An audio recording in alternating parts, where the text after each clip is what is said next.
इस मौके पर आज जो समाजवादी पार्टी में शामिल हो रहे हैं उन सब का बहुत बहुत धन्यवाद और आभार व्यक्त करना चाहता हूं। सबसे पहले मैं शिव कुमार बेरिया जी, जो कुछ दिनों के लिए राजनीति में अवकाश पर थे, समाजवादियों से थोड़ी दूरी बना ली थी क्योंकि वो समाजवादी थे, इसलिए दोबारा समाजवादी पार्टी में आ गए। मैं उनका, उनके साथ जितने भी सहयोगी साथी, उनका बहुत बहुत धन्यवाद देता हूं। इसी तरह रुश्दी मियां साहब, पूर्व विधायक, हमारे बहुत ही सहयोगी साथी, जो किसी कारण हमसे दूर हो गए थे, उन कारणों को दूर कर दिया है। रुश्दी मियां भाई अब हमारे साथ हैं, उनका भी बहुत धन्यवाद। उनके साथ तमाम सहयोगी साथी, उनका भी। अतर खां साहब, राम मिलन भारती जी, अंकित शर्मा जी, जो बहुत दूर से चल करके आए मेरठ से, और इनके साथ बहुत जिम्मेदार लोग, बहुत प्रतिष्ठित, बहुत सम्मानित लोग जो आज समाजवादी पार्टी में शामिल हो रहे हैं, मैं उन सभी लोगों का बहुत बहुत स्वागत करता हूं, बधाई देता हूं। और मुझे उम्मीद है कि आने वाले समय में जो समाजवादी पार्टी लड़ाई लड़ रही है, उस संघर्ष में हमारा सहयोग करेंगे अपने तमाम सहयोगी और साथियों के साथ। बहुजन समाज पार्टी के जो कोऑर्डिनेटर रहे, डुमरियागंज और सिद्धार्थनगर इलाके में और आसपास क्षेत्र में बहुत जिम्मेदारी से जमीन तक बहुजन लोगों की आवाज पहुंचाने का काम करते रहे। मेहनत कर करके लोगों को जोड़ा उन्होंने। मैं उनका बहुत बहुत धन्यवाद और स्वागत करता हूं।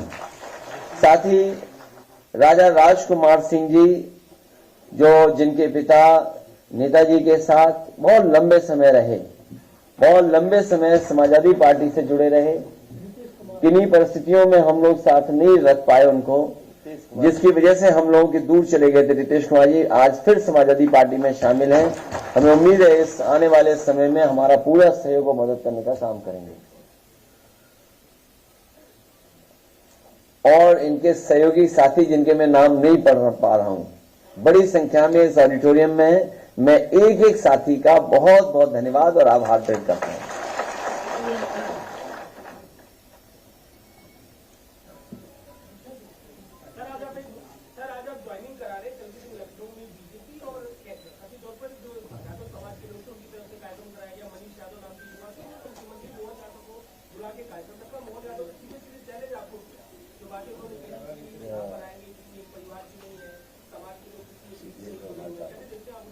ये सब मैंने, जब आपके साथियों ने मुझसे सवाल पूछा था, ये बहुत पुरानी ट्रिक है और बीजेपी होशियार है।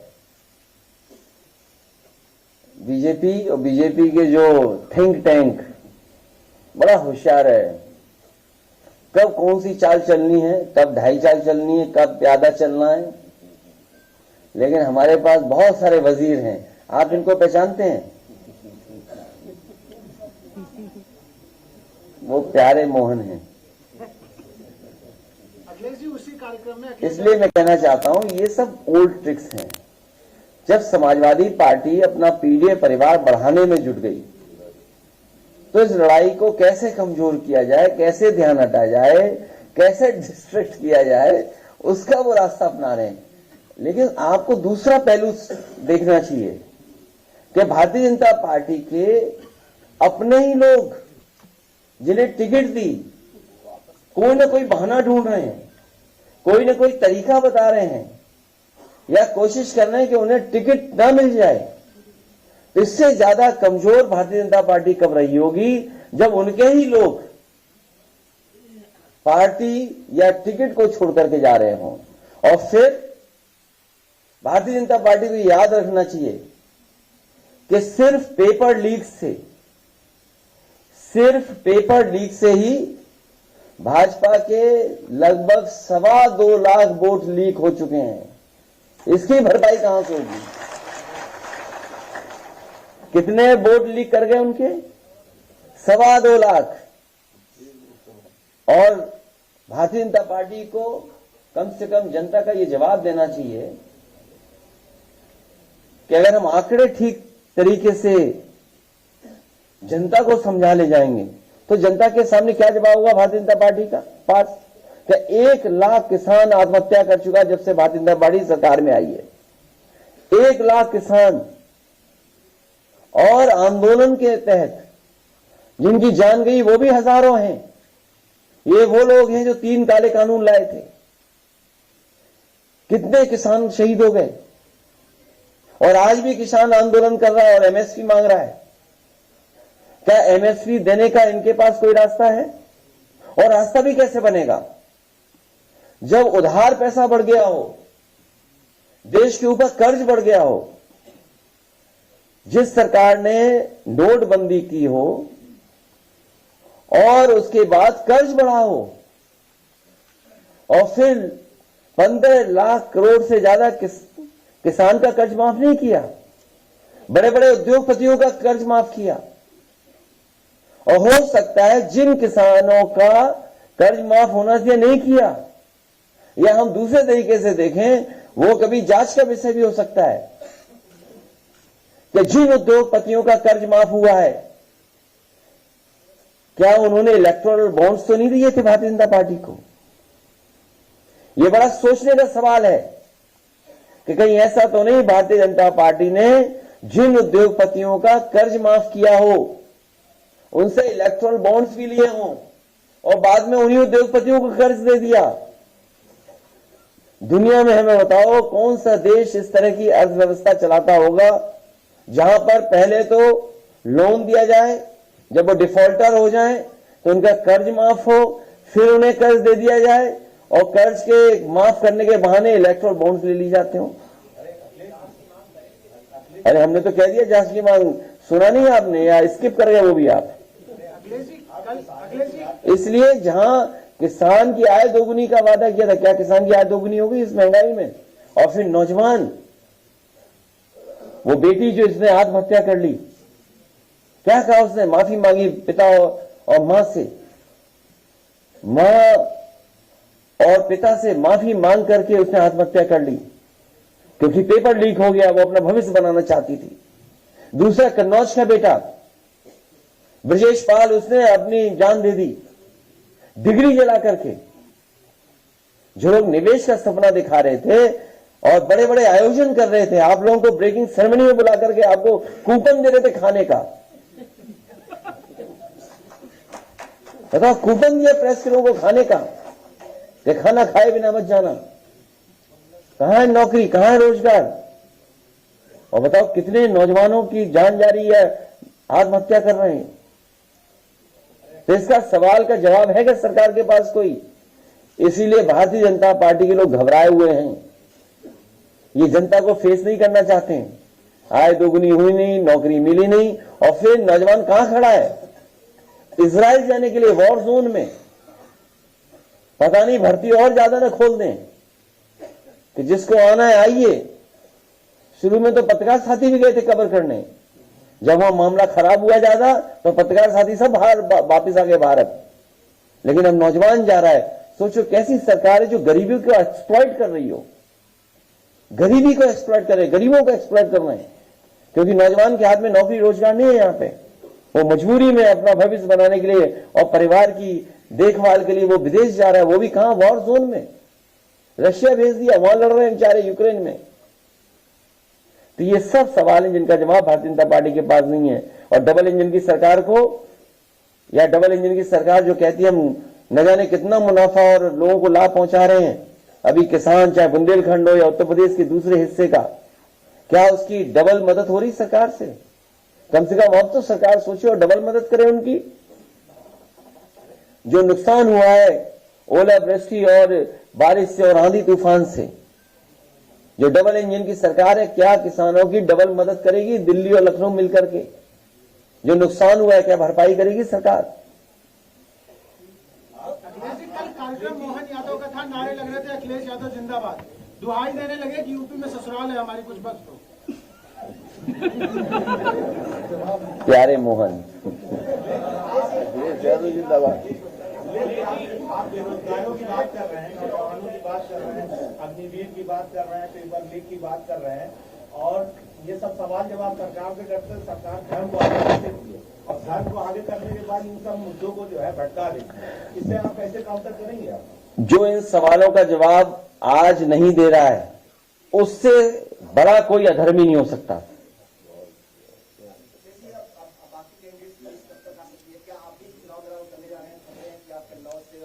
नहीं, आपकी इच्छा है कहीं लड़ने की?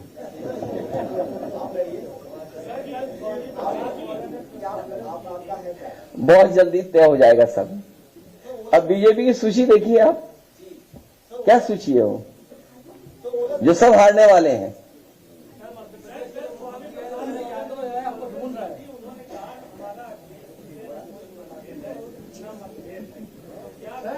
सर एक वीडियो वायरल है बाराबंकी के सांसद का।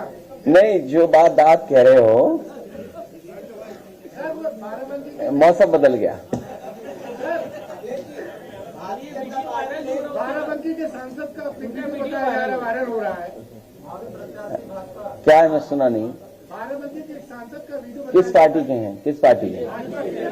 मैंने देखा नहीं ना, मुझे जानकारी इस बारे में नहीं, मेरी जानकारी में नहीं है कुछ। नहीं, मेरी जानकारी में नहीं है सब बात। अजय मिश्रा टेनी को दोबारा टिकट दिया गया है किसानों के। तो आप बीजेपी से क्या उम्मीद करोगे भाई? बीजेपी क्या कहती, किसानों की आय दोगुनी होगी। क्या इस महंगाई में आय दोगुनी हो गई? 1 लाख किसान ने आत्महत्या की है अभी तक, जब से भारतीय जनता पार्टी की सरकार आई है। दुनिया में शायद इतना कर्ज किसी देश के ऊपर नहीं होगा। कर्ज उद्योगपतियों को दिया, उद्योगपतियों का कर्ज माफ कर दिया। और फिर ये जो घटना हुई थी तेजिंदर ब्रिक की, तो जान बच गई तेजिंदर ब्रिक की, उसकी भी जान चली जाती। और उन्हीं जिन पे आरोप थे, बताइए, टिकट दे रहे हैं। तो इससे किसान का क्या भला होगा? इससे जनता को समझ लेना चाहिए कि भारतीय जनता पार्टी कैसी पार्टी है।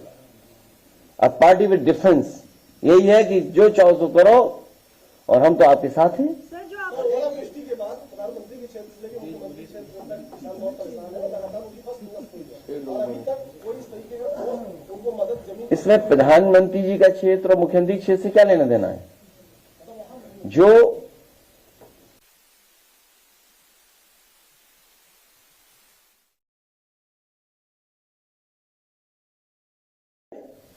अगर प्रधानमंत्री और मुख्यमंत्री है तो डबल मदद करें, दोनों मिलकर के मदद करें। अजय जी, भारतीय जनता पार्टी ने एक अभियान शुरू करा है, सच्चा कर चुनाव अभियान, उसमें आप क्या सुझाव देंगे? तुम क्या सीबीआई के चक्कर में पड़े हो?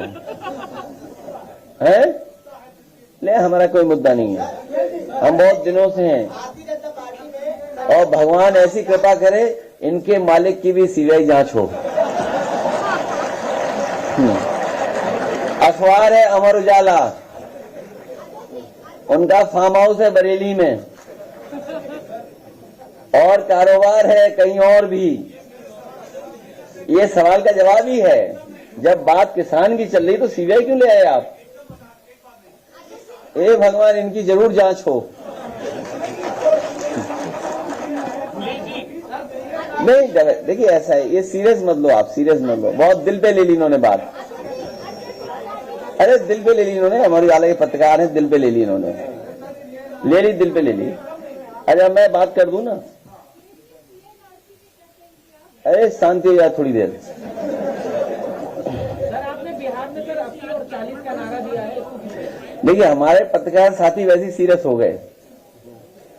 सीबीआई एजेंसी है, अगर सीबीआई कोई चीज पूछेगी तो हम जवाब देंगे, उसमें क्या है? अच्छा, कोई भी एजेंसी उसका सहयोग करेंगे। नंबर 1, यहां जितने लोग बैठे हैं और हमारे सबसे बुजुर्ग नेता ये बेरिया जी होंगे। आपके यहां थाने में किसकी चल रही है? बीजेपी की विधायक की चल रही है कि नहीं चल रही? देखिए आप, जब थाना कब्जा कर रखा है बीजेपी के लोगों ने, सबसे छोटी यूनिट जहां पर न्याय मिलता है लोगों को, तो ये सीबीआई तो बड़ी एजेंसी है, इस पर कब्जा क्यों नहीं करेंगे? तो ये आप बुरा मत मानो, कभी आपकी भी जांच होगी तो वो अलग बात है। और महीने का कितना ऐड मिलता है ये तो बता दो। अरे भाई, हमसे पूछ लिया सीबीआई, हम सीबीआई के लिए तैयार है। अच्छा आप अपना बताओ, महीने का ऐड कितना मिलता है? अब क्यों मुस्कुरा रहे भाई? नहीं, ऐड कितना मिलता है? 1 करोड़ के 50 लाख? तो जवाब देने का अधिकार हमारा है। नहीं, यहां भी है। वो परंपरा भूल गए, हम भी भूल गए। ये अमर उजाला अखबार है, क्या करें बेचारे, मजबूरी है। अखिलेश जी कल आप नौकरी कर रहे हैं आप। पटना में थे, अखिलेश जी कल आप पटना में थे और इंडिया गठबंधन लेकिन खबर मत काटना, हमारी चलाते रहना खबर। इंडिया गठबंधन की रैली में थे, तो यूपी में ये इंडिया गठबंधन की रैली अधिसूचना जारी होने से पहले क्या होने जा रही है या उसके बाद? चुनाव में रैलियां होंगी और कोशिश करेंगे जो गठबंधन के वरिष्ठ नेता हैं, उनको जगह जगह उनके साथ रैलियों में हम लोग शामिल हों। और 80-40 ही भविष्य तय करेगा, 40 बिहार, 80 यूपी। इसीलिए हम समाजवादी लोग अपना पीडीए परिवार बढ़ा रहे हैं। कल की रैली पे पीएम मोदी ने कटाक्ष किया। उनका कहना है कि विपक्ष कह रहा है मेरा परिवार नहीं, लेकिन देश एक ही नारा लगा रहा है कि मैं हूं मोदी का परिवार। देखिए, परिवार में बहस बीजेपी को इसलिए नहीं करनी चाहिए। बीजेपी संकल्प ले कि किसी भी परिवार वाले को टिकट नहीं देगी और किसी भी परिवार वाले से वो वोट नहीं मांगेंगे।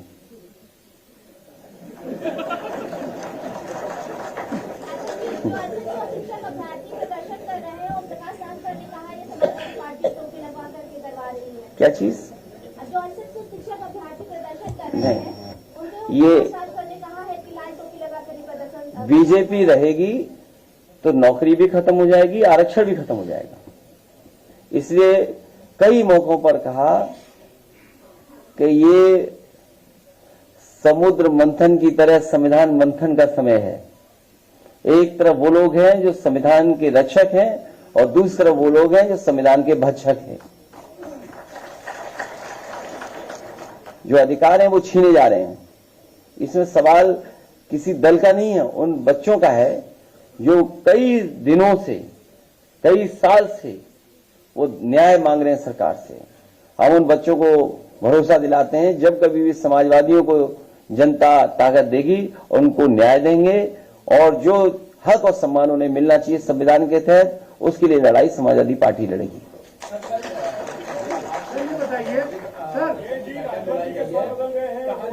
कहा जा रहा है कि मंत्रिमंडल विस्तार हो जाएगा, तमाम लोग हैं जो इंतजार में बैठे हुए हैं। नहीं, वो आपको स्टेट ऑफिसर क्या पता करना चाहिए गाड़ियां कितनी तैयार हो गई हैं, तो उससे आपको पता लग जाएगा मंत्री कितने बनने जा रहे हैं। सर, राजभर जी ने बोला है कि जो लड़के धरना दे रहे हैं दलित और पिछड़े, वो लात खाने लायक है।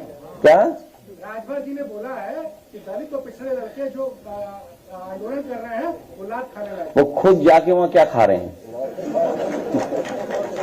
ये ठीक कह रहे हैं आप, वो क्या खा रहे हैं? अब तो पता ही लग गया होगा लोगों को क्या खा रहे हैं।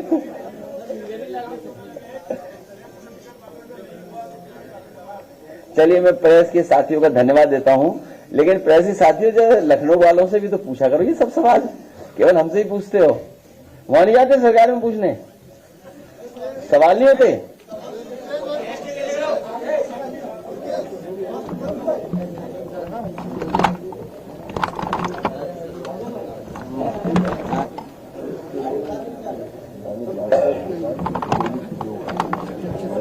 प्रेस चले जाएंगे तो हम लोग खड़े होकर फोटो करवा दें। ओके, आइए आइए आइए